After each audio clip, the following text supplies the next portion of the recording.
10 साल जेल में गुजारे और अब वापस आया है उस दुनिया में जहां अब किसी को उसकी पहचान तक याद नहीं। गलियों में अब नए नाम चमक रहे हैं, लेकिन असली गेम मास्टर वापस आ गया है। ये कहानी है उस बंदे की जो कभी गॉड ऑफ द स्ट्रीट्स था। अब उसका मकसद सिर्फ एक है, सब कुछ तबाह करना और फिर से टॉप पर आना। The worst generation. ये कोई हीरो की वापसी नहीं, ये है पुरानी स्कूल की तबाही नए जमाने के खिलाफ। अगर तूने अब तक नहीं देखा तो क्या ही देखा भाई। Location Cheongsong jail. Date 23 March 2024। Vibe sky blue आसमान, जेल की पुरानी बेज रंग की दीवारें, पुलिस वाले आपस में बात कर रहे होते हैं। जूनियर पुलिसमैन, सर एक छोटी सी बात पूछनी थी, अलाउड है? सीनियर पुलिसमैन, क्या? जूनियर पुलिसमैन, कैदी 8226। वो तो पहले किसी माफिया डॉन टाइप था ना, लेकिन अब मिलने तक कोई नहीं आता। लग रहा है उसका स्वैग वाला द्वार तो कब का आरआईपी हो गया। सारी रेस्पेक्ट और लॉयल्टी की बातें भी फुल फेक निकली, बस बातें ही थीं। चलो पुरानी बातें अपनी जगह, पर बात खटक रही है। कितना भी बड़ा था पहले, अब तो बस एक ठग ही है ना। तो फिर वार्डन खुद क्यों बाय बाय बाय बोलने आया है? सीनियर पुलिसमैन, किम तू न्यू ज्वाइन है क्या यहां? जूनियर पुलिसमैन, हाँ लेकिन अब दूसरा महीना स्टार्ट हो गया है।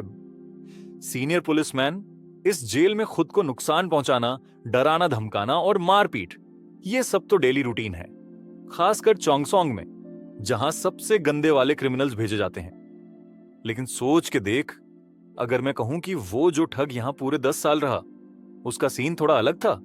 ना कोई बवाल, ना कोई फाइट, पूरे 10 साल क्लीन स्ट्रीक। वो बंदा सच में हमारे जमाने का लास्ट रियल गैंगस्टर था। फनी लगता है, पर हां, हम सब उसके एहसानमंद हैं। Junior policeman, come on sir, thug तो थग ही होता है, चाहे गुची पहन ले या इंस्टाग्राम पे मोटिवेशनल कोट्स डाल दे, कल को फिर किसी सीन में फंस के जेल चला जाएगा। सीनियर पुलिसमैन, हां शायद, लेकिन तुम जानते हो, उसके साथ टाइम स्पेंड करने के बाद मुझे लगता है अगर कोई उस जैसा बंदा फिर से जेल में आए तो शायद प्रॉब्लम उसमें नहीं है, प्रॉब्लम इस दुनिया में है जो अब पूरी तरह से स्क्रूड अप हो चुकी है। ये नए वाले जेन जी गैंगस्टर्स बिना किसी सेंस ऑफ राइट या रॉन्ग, बस क्विक पैसा कमाने के लिए सब बेच डालते हैं। वो उन जैसे नहीं हैं, और शायद इसीलिए आज की दुनिया में उसके जैसे लोगों की कोई जगह नहीं बची। Junior policeman, with all due respect sir, criminal तो क्रिमिनल ही होता है, चाहे वो पुरानी जनरेशन का लेजेंड ही क्यों ना हो। लगता है आप बस ओल्ड स्कूल गैंगस्टर्स को थोड़ा ज्यादा ही ग्लोरीफाई कर रहे हो। सीनियर पुलिसमैन, ओहो देखो तो सही, कितना शार्प निकला तू। अगर हम दोनों करेक्शनल ऑफिसर्स होते हुए चीजों को इतना अलग देख रहे हैं, तो सोच बाहर की दुनिया कितनी डिवाइडेड होगी तेरी जनरेशन और मेरी के बीच। और सच्चाई तो यह है कि दूसरों को सीख देने वाले हम खुद अब बस खाली नाम के टीचर रह गए हैं। क्रिमिनल आसमान की तरफ देखकर कहता है, लगता है फिर से बारिश आने वाली है। ओल्ड गार्ड धीरे से मुस्कुराता है और कहता है, सुना है इस बार की रेनी सीजन थोड़ी लंबी चलेगी। Criminal, thanks for everything warden Lee. Warden Lee, छोड़ो ये फॉर्मेलिटी, बस अब किसी पंगा से दूर रहना और सीधी जिंदगी जीना। सीन शिफ्ट होता है 2 महीने बाद। जंगनो टबगोल पार्क में एकदम एनर्जेटिक वाइब है। भीड़ जमा है, लोग खेल देख रहे हैं, eyes glued to the match. किसी प्लेयर ने अभी अभी एक क्रेजी मूव मारी है और पूरी ऑडियंस में एक्साइटमेंट फैल जाती है। ऑडियंस में से कोई बोलता है, डैम ब्रो, अब इसे कहते हैं डिवाइन मूव। दूसरा, अरे जिपिट भाई, कोई तुझसे कमेंट्री मांग नहीं रहा। पार्क का सीन, लोग इधर उधर घूम रहे हैं, हर तरफ भीड़ है और खाने की खुशबू हवा में ऐसी घुली है कि बिना भूख के भी पेट चिल्ला उठे। हर स्टॉल से भाप निकल रही है, कुछ जलने की, कुछ तवे पे तड़कती चटपटी चीजों की आवाजें। पूरा माहौल लिटरली लाइव लग रहा है। इसी भीड़ के बीच एक स्टॉल पर खड़ा है हमारा मेन कैरेक्टर, कभी डेंजर क्रिमिनल, अब सीरियस शेफ। एप्रन पहने, चेहरे पर नो नॉनसेंस एक्सप्रेशन, और मूव्स ऐसे जैसे हर चीज माप कर कर रहा हो। बंदे के हाथ प्रो लेवल के हैं, लेकिन उसकी नजरें भीड़ को ऐसे स्कैन कर रही हैं जैसे अभी भी कुछ बड़ा होने वाला हो। तभी अचानक उसके स्टॉल के सामने दो बंदे भिड़ जाते हैं। उनमें से एक बंदे से सूप गिर जाता है और यह देखकर हमारा मेन बंदा, जो पहले क्रिमिनल था, एकदम भड़क जाता है। उसकी आंखों में सीधा खेल खत्म वाला लुक आ जाता है। क्रिमिनल: शांत रहो, इससे पहले की बात कहीं और चली जाए। कस्टमर: मैं तो निकल रहा था, लेकिन लगता है तुम्हें मार खाने का शौक है। क्रिमिनल खुद से बड़बड़ाता है: रुक जा, काबू में रख खुद को, बेकाबू मत हो अब। सॉरी वार्डन ली, सच में सॉरी। फिर अचानक फट पड़ता है तेज आवाज में: कहा ना, रुक जा अब। और अगले ही पल वो पलटता है और एक जोरदार थप्पड़ पीठ पर जड़ देता है कस्टमर। दर्द से तड़पते हुए झुककर बोलता है: आह मेरी कमर, क्या था ये? तभी अचानक भीड़ चीरते हुए एक लड़की सामने आती है। पीछे हटो दोनों के दोनों। क्या समझ रखा है खुद को? ये तुम्हारा एरिया नहीं है। पूरा पार्क खरीद लिया क्या? हमारा क्रिमिनल लड़की की एंट्री देखकर थोड़ी देर के लिए हैरान रह जाता है। तभी भीड़ में से कोई मजाक उड़ाते हुए बोलता है: चल भाग यहां से बच्ची, बड़े लोग बात कर रहे हैं। लड़की बोलती है: ओह, तो तुम लोगों का खाने का मूड नहीं है ना? तो अब तुम लाइन में पीछे जाओगे, ठीक है? हाथ मिलाओ और आगे से अच्छे बच्चों की तरह बिहेव करना। भीड़ अब शांत हो चुकी है। सब कुछ धीरे धीरे नॉर्मल हो रहा है। हमारा क्रिमिनल एक गहरी सांस लेता है और आसमान की तरफ देखता है। उसकी आंखों में थकान भी है, सुकून भी। धीमे से मुस्कुराते हुए बड़बड़ाता है: आज तो आसमान साफ है। उसका नाम है बुल्दोजोंग, उम्र 44। बाहर से देखो तो बस एक सूप स्टॉल चलाने वाला एक आम आदमी, एक वॉलंटियर जो हर दिन लोगों को खाना खिलाता है। बुल्दोजोंग, एक नाम जो अंडरवर्ल्ड में कभी दहशत था। वो जो हड्डियां तोड़ता था, अब हड्डियों को सूप में उबालता है। बुल्डोजोंग अपने स्टॉल का काम खत्म कर चुका है। अब वो पार्क की एक बेंच पर बैठा है, अपने लंच बॉक्स को खोलता है। दो बिल्लियां एकदम सामने आ जाती हैं, एक सफेद एक काली। दोनों सीधा उसकी आंखों में देख रही हैं, जैसे पता हो कि आज लंच का हिस्सा उनका भी है। बुल्डोजोंग बिल्लियों को देखता है, फिर अपने लंच बॉक्स की तरफ देखता है और खाना उनके सामने रख देता है। फिर कहता है: ठीक है ले लो, लेकिन सब साफ साफ खा जाना, समझी? जैसे ही बुल्डोजोंग बिल्लियों को खाना देता है, पीछे से वही लड़की फिर से प्रकट होती है, हाथ में एक जूस की बोतल ली, और बोलती है: और वैसे पार्क में स्मोकिंग अलाउड नहीं है। ये ले लो, हेल्दी है, ठीक है? ले लो, अब ये तुम्हारा है। मैं तो बस पास कर रही थी। और वो उसकी सिगरेट को पकड़ के फेंक देती है और बोलती है: इस जहरीली सिगरेट को दूर फेंक दो। अच्छा, मेरे डैड भी स्मोक करते थे, लेकिन सच कहूं तो आजकल हर कोई छोड़ने की सोच रहा है। ट्रेंड बदल गया है। हेल्थ, स्किन, एनर्जी, सबका सवाल है अब मैं क्या ही बोलूं? समझदार हो, खुद समझ जाओ। बुल्डोजोंग मन में सोचता है, ये लड़की है कौन? ना डरती है ना झिझकती है। लड़की उसकी तरफ देखती है और कहती है: क्या हुआ, पी क्यों नहीं रहे? कैन कॉफी पसंद नहीं है क्या? शायद एनर्जी ड्रिंक लाती तो बेहतर होता। वैसे आप हमेशा इतने शांत रहते हो क्या? थोड़ी देर पहले तो बिल्लियों से बड़ी बातें कर रहे थे। बुल्डोजोंग, यही नाम है मेरा। और सवाल एक एक करके पूछो बच्ची, लड़की कहती है। ओह, तो बोलना तो आता है आपको? ठीक है, अब एक सवाल पूछती हूं। आप जानते हैं मोंग सोदाम को? वो ही जो सूप किचन चलाते हैं। हाँ, जानता हूं। ओह, तो इसलिए आप यहां हैं। तो अफवाहें सच थीं। आपके बारे में लोग बातें करते हैं मिस्टर। सच में? क्या आप पहले वाकई इतने फेमस गैंगस्टर थे? बुल्डोजोंग बोलता है। हाँ यार, पर वो लड़की बोलती है, अब तो नहीं ना। मेरे पापा कहते थे, जिसे जानवर पसंद हो वो कभी बुरा इंसान नहीं हो सकता। हे। और हाँ, सच बताऊं तो मेरे डैड भी कभी गैंगस्टर थे। तो जब मैंने तुम्हें देखा तो तुम बिल्कुल उन्हीं जैसे लगे, इसीलिए बात करने का मन किया। ओह हाँ, वैसे हमारी फैमिली यहां चाइनीज रेस्टोरेंट चलाती है। हमारा जजमपोंग बहुत जबरदस्त होता है, तो कभी आना जरूर। तभी पीछे से एक लड़की आवाज देती है, व्हाट आर यू डूइंग? तो वो लड़की बोलती है, ओके ओके, मैं अब चलती हूं। हाँ, see you next time mister Buldo. Buldo coffee का कैन पी रहा होता है और मन ही मन सोचता है, आजकल के बच्चे भी कमाल हैं यार, क्या दिन है। चलो अब निकलना पड़ेगा, आफ्टरनून शिफ्ट पर जाना है। भाग दौड़, यही तो है मॉडर्न लाइफ। बुल्डो अकेले बैठा है, हाथ में एक पुरानी कॉफी का कैन, सामने एक सस्ती प्लेट में नूडल्स, साइड में एक कटोरी जिसमें उसने बचे हुए टुकड़े बिल्लियों के लिए रखे हैं।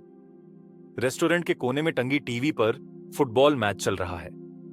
बुल्डो जैसे ही एक गोल होता देखता है, चिल्ला उठता है, अबे गोल था वो, रेफरी अंधा है क्या? जेब से लॉटरी टिकट निकालता है, धीरे धीरे नंबर चेक करता है, हर नंबर मिस हो रहा है। गुस्से में कागज को मरोड़ता है और बाहर निकल जाता है। बाहर आकर एक सिगरेट जलाता है। बुल्डो सिगरेट पी रहा होता है, तभी 3 लोग, 2 लड़के और एक लड़की वहां से गुजरते हैं। पहला लड़का, यार आई एम टेलिंग यू, वो मूव बिल्कुल लेजेंडरी था। लड़की हंसते हुए, ओ प्लीज, तुम हर बात को ओवर हाइप कर देते हो। जैसे ही वो लोग पास से गुजरते हैं, लड़की की नजर बुल्डो पर पड़ती है। कुछ सेकंड्स के लिए दोनों का आई कांटेक्ट होता है। बुल्डो मन ही मन सोचता है, क्या ये वही कॉफी गर्ल है? पहला लड़का, चलो अंदर चलते हैं, कुछ ड्रिंक्स मारते हैं। क्या घूर रहा है वो बंदा, नोज़े प्रिक। दूसरा लड़का, छोड़ना इग्नोर कर, कोई पुराना जुआरी होगा, हर जगह ऐसे घूमते रहते हैं, कोई सेंस ही नहीं बनाता इनका। बुल्डो मन ही मन सोचता है, वैसे देखने में तो वो लड़की ऐसी नहीं लग रही थी कि उन जैसे लो लाइफ्स के साथ घूमे। कुछ तो गड़बड़ लग रही है, बताऊं उसे? नहीं, शायद मैं ज्यादा सोच रहा हूं। हो सकता है कोई बर्थडे पार्टी टाइप सीन हो। आजकल के बच्चे वैसे भी सब एक जैसे ही हैं। अगर सच कहूं तो हमारे जमाने में तो हम और भी ज्यादा बिगड़े हुए थे। लगता है मैं सच में अब एक नकचड़ा बूढ़ा बन गया हूं जो हर चीज में टांग अड़ाता है।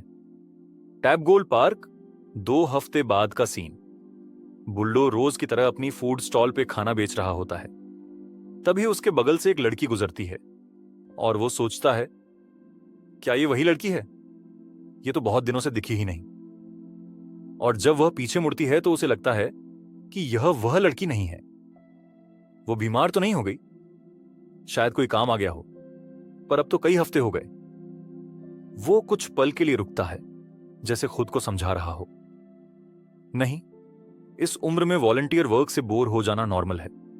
शायद वो बस अपने दोस्तों के साथ मस्ती कर रही होगी। थोड़ी देर तक चुप रहता है, फिर अचानक मन में सवाल उठता है, क्या उसके साथ कुछ हो गया? नहीं, ऐसा कुछ नहीं हुआ होगा।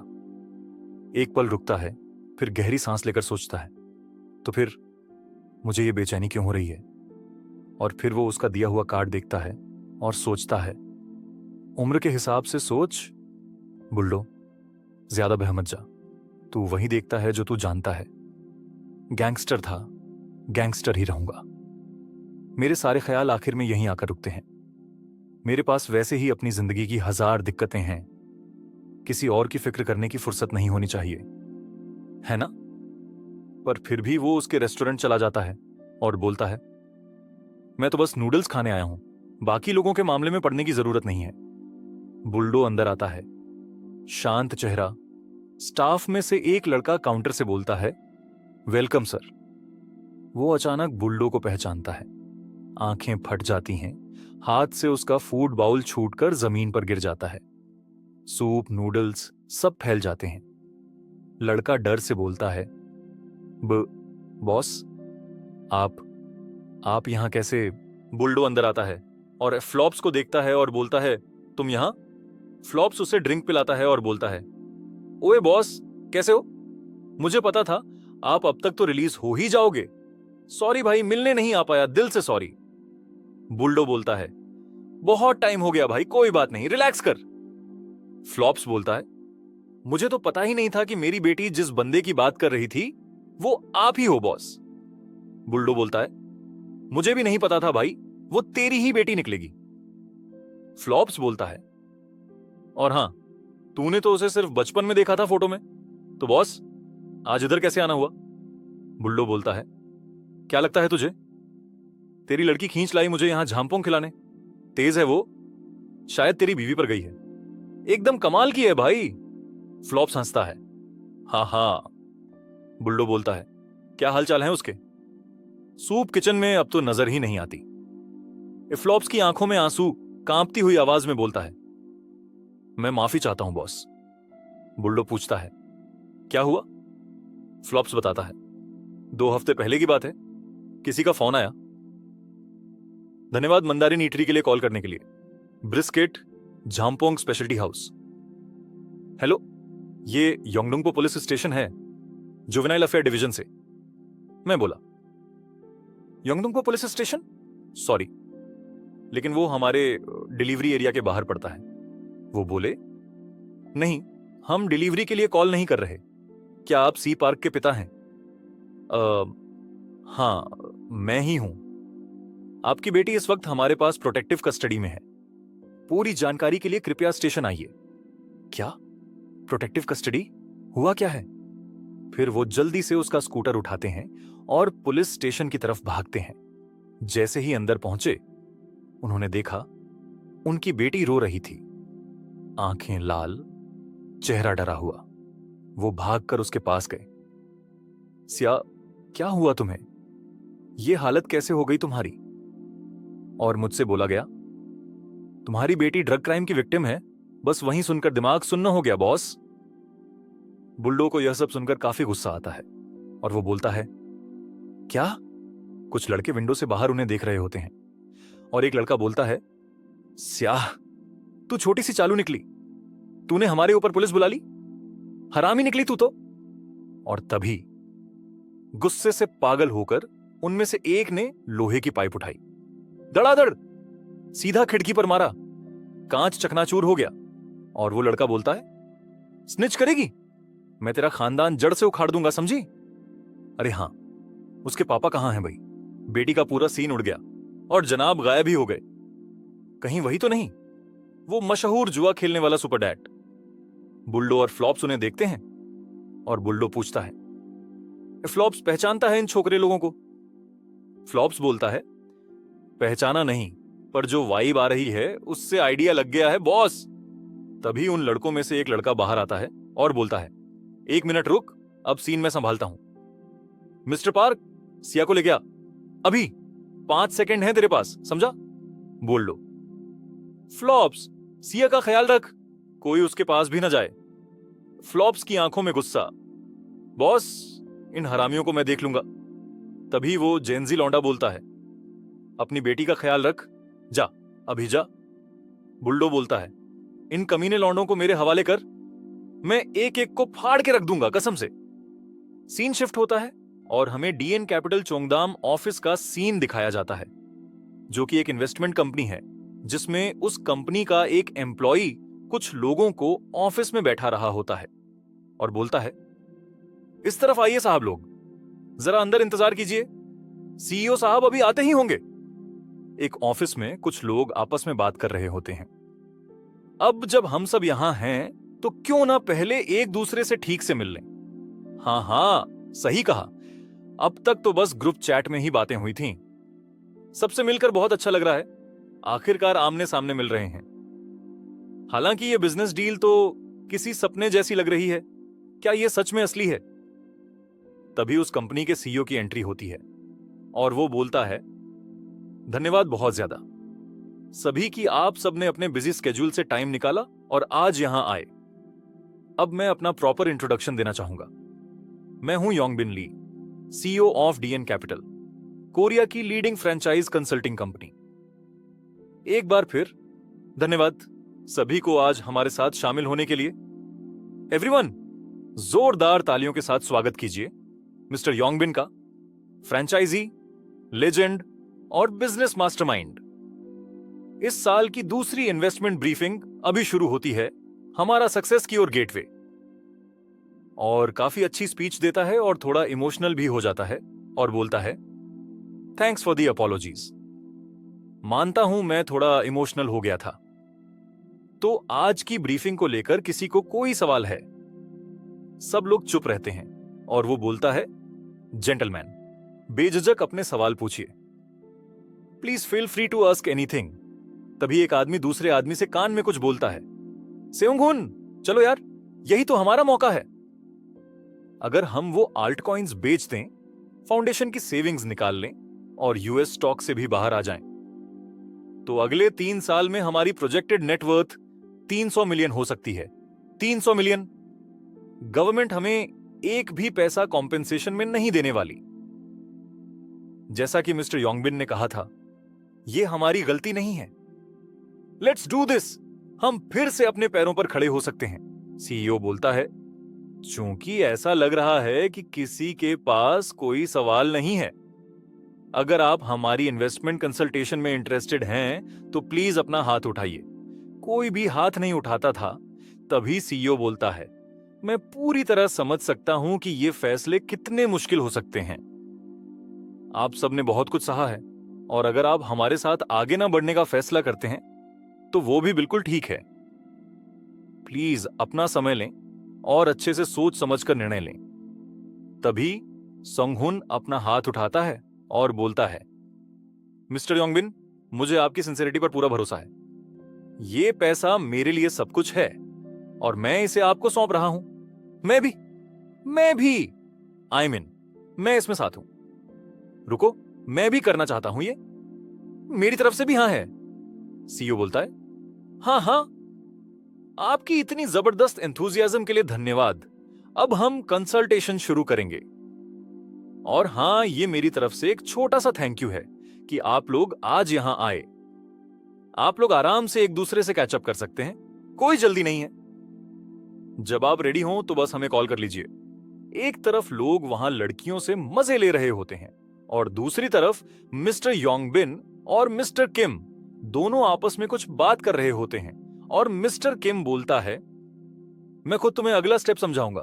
ओहो, देखो जरा मिस्टर पार्क को, अब तो नए ट्रिक्स भी सीख लिए।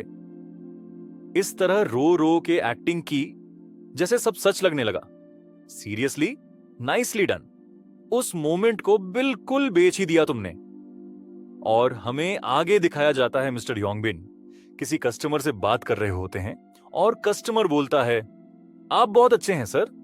मिस्टर योंगबिन बोलता है, गंभीरता से, तुमने तो मुझे भी इन्वेस्ट करने का मन करा दिया था।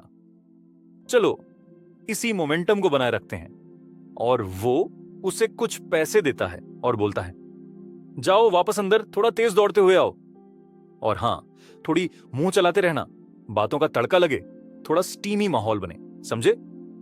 और कस्टमर जाते जाते बोलता है, हां sir, I will going now. और ऐसा बोलकर वो वहीं रूम में चला जाता है। तभी मिस्टर किम मिस्टर योंगबिन से बोलता है, सर, आपने जो आज की ब्रीफिंग में कहा था उसी के बारे में एक बात थी। आपकी करंट फाइनेंशियल सिचुएशन को देखते हुए कुछ वादे जो आपने किए हैं उन्हें तुरंत इंप्लीमेंट करना शायद थोड़ा मुश्किल हो सकता है। अगर आगे चलकर यह इश्यू बना तो क्या हम उसके लिए तैयार हैं? यह सब सुनकर योंगबिन काफी गुस्सा हो जाता है और बोलता है, मिस्टर किम, तुम एकदम बेकार हो गए हो। तुम्हारा तो पुराना टच ही खत्म हो गया है।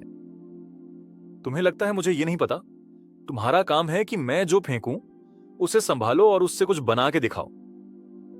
तुमने तो जिंदगी को बहुत इजी ले लिया है अब तक।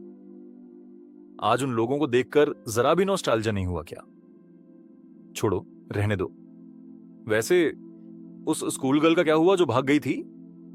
मिस्टर किम बोलता है, हां, हमने अपने बंदों को पहले ही भेज दिया है। जल्द ही उनकी तरफ से खबर मिलनी चाहिए। मिस्टर योंगबिन उसे धमकी देता है, मुझे अपनी बात दोहराने पर मजबूर मत करो। काम ठीक से और टाइम पर होना चाहिए। या फिर क्या तुम चाहोगे कि तुम्हारी बेटी उस कमरे में बंद कर दी जाए? और दूसरी तरफ बुल्डो की लड़ाई चल रही है उन जेन जी लड़कों के साथ। बुल्डो एक लड़के को मार गिराता है और बोलता है, अगला लूजर, आगे आओ।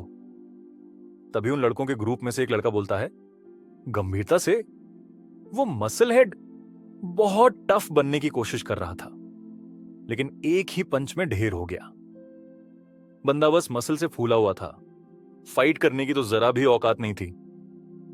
चलो ले जाओ इसे, तुम लोगों को पैसे चाहिए ना, और हां मैं इसे मार सकता हूं ना, परमिशन है, राइट? और लड़के भागते हैं बुल्डो को मारने के लिए और बोलते हैं लेट्स मेक सम मनी। उन दोनों लड़कों से बुल्डो काफी अच्छी फाइट करता है और बोलता है चलो नुकसान और फाइन मिलाकर इसे 30 मिलियन वॉन ही मान लेते हैं। तभी वो लड़का बोलता है ये बंदा खुद को समझता क्या है, तू मरना चाहता है क्या? गैंग की पिटाई से कोई जिंदा बचकर नहीं जाता। बुल्डो बोलता है उफ, कितना टाइम हो गया, जोड़ तक चटकने की आवाज आ रही है। मुझे तुम में से बस एक बंदा चाहिए जो खड़ा हो सके और जाकर पैसे लेकर आए। तो अब रुक क्यों गए? इस रफ्तार से तो दुकान ही बंद हो जाएगी। जब करना ही है तो चलो शुरू करते हैं। वो लड़का बोलता है तूने जो किया है ना, इसका पछतावा तू अपनी बाकी जिंदगी भर करता रहेगा ओल्ड मैन। बुल्डो बोलता है मौत की ख्वाहिश को बाहर ही छोड़ आओ। अगर लड़ना है तो ऐसे आओ जैसे मुझे मारने का इरादा हो। इतना सुनते ही वो सारे लड़के उसे मारने भागते हैं और बुल्डो उनको बुरी तरह मार रहा होता है। और जब वो एक लड़के को मार रहा होता है तब किसी एक लड़के को कॉल आता है। वो कॉल उठाता है और वहां से आवाज आती है तुम लोग कर क्या रहे हो अभी, कहां हो तुम? मैंने साफ साफ कहा था लड़की को लेकर आओ, वहां खड़े होकर मुंह में ठूंसने के लिए नहीं भेजा था मूर्खों। तभी बुल्डो उसका फोन ले लेता है और बोलता है तू ही है इन बच्चों का लीडर? अच्छा तो अब तू पूछेगा मैं कौन हूं? मैं था गोंगसू का हेड, वो गैंग जिसने पूरे देश को दहशत में डाल दिया था। हुआंग्रियोंग का टॉप एग्जीक्यूटिव, वो सिंडिकेट जिसने कोरिया को 2 हिस्सों में बांट दिया। और अब वो जिसने कॉल की थी वो पूरी तरह डर जाता है और बुल्डो बोलता है बुल्डो जोंग जो कभी गरीबों को खाना परोसता था, अब फिर उसी दुनिया में वापस आ गया है जहां उसने अपना नाम डर से कमाया था। अगर ये वीडियो तुम्हें पसंद आया तो एक सॉफ्ट सा लाइक दे देना, कमेंट करके अपने थॉट्स जरूर शेयर करना, और अगर वाइब मैच हो रही हो तो सब्सक्राइब कर लो। वीडियो को किसी ऐसे दोस्त के साथ शेयर करना जिसे ये सबटल वाइब्स समझ आती हो। मिलते हैं अगले वीडियो में। Till then stay soft, stay curious.